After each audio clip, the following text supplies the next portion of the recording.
Je reviens toujours sur Ézéchiel, et il me semble qu'il raconte deux histoires. L'histoire d'Abraham, qui vient d'Ur en Chaldée, et l'histoire des Israélites qui viennent d'Égypte. Et ce serait l'histoire de ces deux peuples, en fait, avec deux conceptions de l'alliance. Pour Abraham, l'alliance, c'est la circoncision.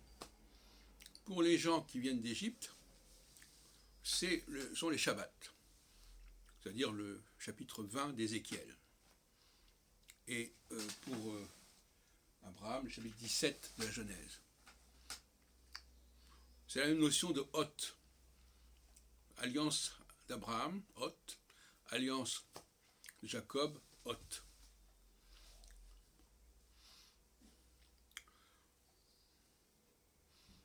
Nous aurions donc, d'ailleurs ce serait paradoxal, puisque finalement les gens du sud auraient eu le royaume du nord, et les gens du nord auraient eu le royaume du sud.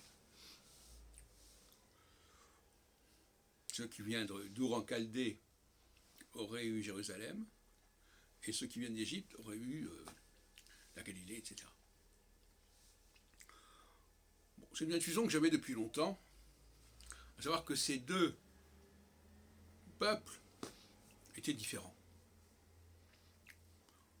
avaient le même Dieu, avaient eu une alliance avec le même Dieu, et ça n'était pas passé de la même manière dans les deux cas.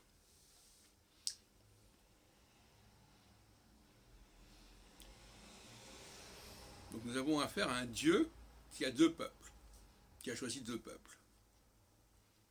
Et ces deux peuples sont frères en quelque sorte, et vont s'entrégorger en quelque sorte, comme dans le cas de Jacob et d'Ésaü. Jacob qui appartient en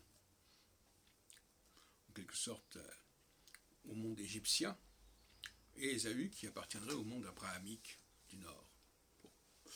Bon, ça c'est symboliquement. Et à la mort de Salomon,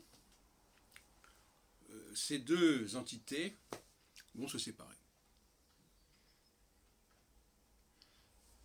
Et on a un Dieu qui est partagé entre ces deux peuples qu'il s'est choisis. Voilà comment je vois les choses pour l'instant.